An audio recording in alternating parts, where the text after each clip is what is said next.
This year, I bought my first Galaxy S devices for review. Of course, I picked up the S20 Ultra with its behemoth 6.9-inch display and its 100x space zoom, and I also got the cheaper, more modest, and arguably more compelling Samsung Galaxy S20, and after using it for about 2 weeks constantly, I'm here to share my experience with you.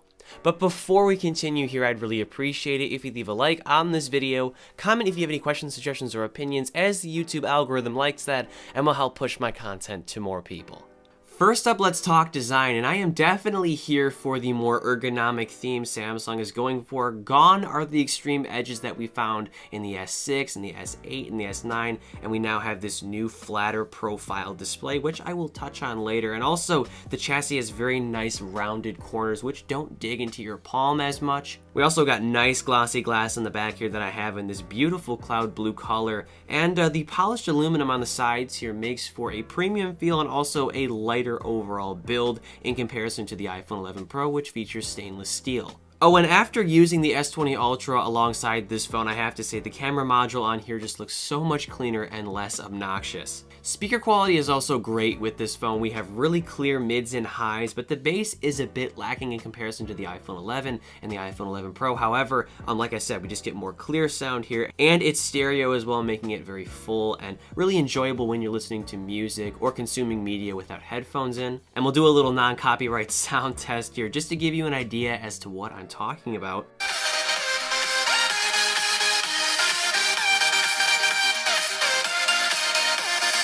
And I'll also quickly say that the haptics on this device are really great too. When you're typing, you just get a little bit of that, haptic feedback or just physical input from the vibration motor, and it just feels really natural. And for the one person who always asks, phone call quality, even though you can barely see the earpiece here, is just fine. I've had no issue with it, and it sounds perfectly average and acceptable to me. Next up, let's talk display here. And I gotta say, the one on the S20, even though it's not as impressive as the one on the Ultra, it's one of the best I've ever seen. This handset in particular has a 6.2-inch display size, and although it's a bit too small for my own liking, I do prefer the S20 Plus. It's a very comfortable form factor that you can sort of one-hand. The max res of this display is 3200 by 1440, which gives you a PPI of 565 on this display size, which just looks incredible. This might be the crispiest display I've ever seen in a smartphone in person, and if you run this at FHD Plus at this 2400 by 1080 resolution, you do get a PPI of 424, which still looks amazing. The bezels are out of the way, they're very slim and trim, and the hole punch just adds to this great look as well. This phone has a very futuristic and clean looking front side, I have to say. And as I previously mentioned, I really do enjoy the fact that this phone doesn't have any insane curves on the side. It just makes for a very comfortable and ergonomic experience when you're swiping through things. And one of the big selling points of this display, beyond the image quality, which we'll discuss shortly, is the high refresh rate that you can enable. And although you do need to lower the resolution to enable this to FHD+, it's definitely worth it, because 120 Hz just makes the entire experience just so much more buttery and satisfying with One UI. And yeah, overall, the image quality is just incredible with this display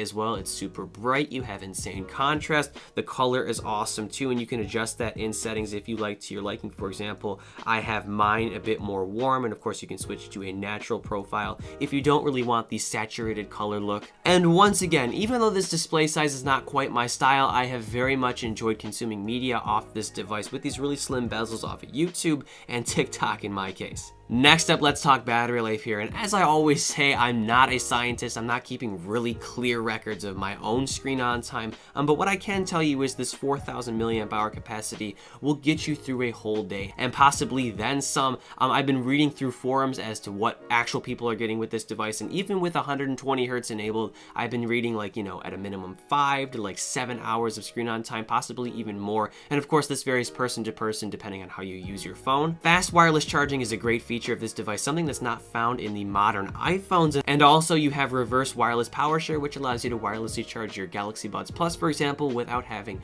a wall adapter or USB charger present. And sort of kind of obvious, oh my fucking god, I'm gonna kill you. I'm gonna kill you. She had to come and ruin everything. Oh, she did. And sort of kind of obviously, if you want to get the best battery life or screen on time with this device, you're going to want to run this at 60 Hz and at FHD plus resolution. However, I do recommend getting the most out of this device if you pay $1,000 for it. So I'd say run it at 120 Hz. Just know that if you want to have some substantial charge at the end of the day, you're going to want to juice up periodically here and there throughout the day. Next up, let's talk about camera performance. And although this is not the $1,400 Ultra, we have a very impressive camera setup this year. We have 3 sensors and lenses. We have a 12 megapixel wide, a 12 megapixel ultra wide, and a 64 megapixel telephoto capable of 30x zoom.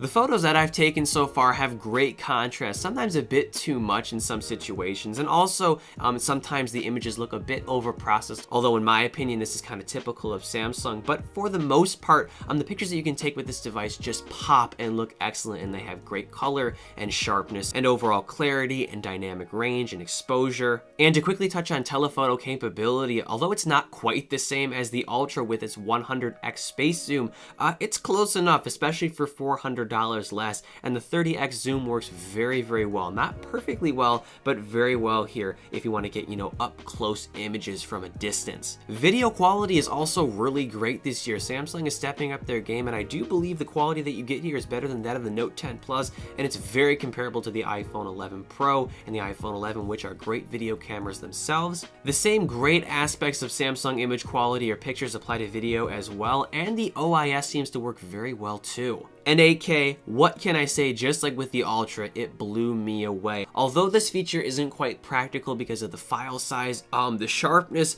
and the overall quality is just incredible. This video right here looks like it was taken on some kind of cinema camera, and although it's not perfect, it still has some smartphone qualities to it. The level of detail is just breathtaking, and this feature just screams innovation and should be great if you want to get a quick clip of some kind of majestic landscape or just atmosphere.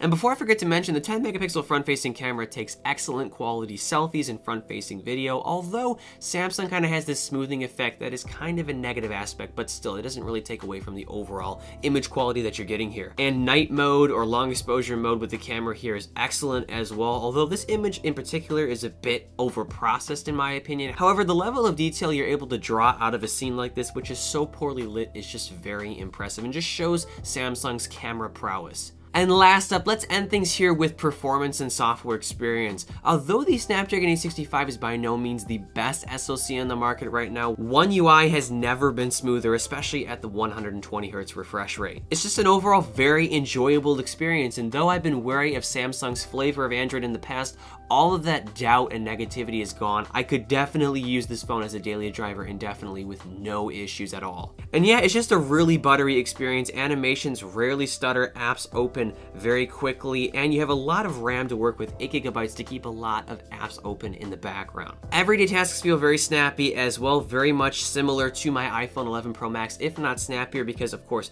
Android is a bit less animation centric. So yeah, you're definitely getting what you're paying for in terms of UI responsiveness here. Face Unlock works very well as well. It's quick and accurate, although I don't think it's nearly as secure as something like Face ID. And also the fingerprint sensor, although it's conveniently placed and pretty accurate, sometimes it's very finicky and kind of annoying to use, although for the most part, if you place your finger in the right place and apply a little bit of pressure, you should get into your phone with no issue. So to wrap things up here, this phone is solid. You get a very ergonomic premium build with great speakers, an industry-leading display with a high refresh rate, decent battery life, an incredible camera setup, and top-notch performance all around $1,000 if you get the baseline 128 gig model. And although the S20 is a bit small for my taste, I personally think I'm going to go for its slightly bigger brother, the S20 Plus, because I've enjoyed the experience with this phone so much. And that about wraps things up here. I hope this video was helpful. Once again, I'd really appreciate it if you leave a like on this video, comment if you have any questions, suggestions, or opinions, and subscribe for more content like this. Expect my S20 Ultra review coming sometime soon. And as always, I'm Noah, and I will catch you all in the next one.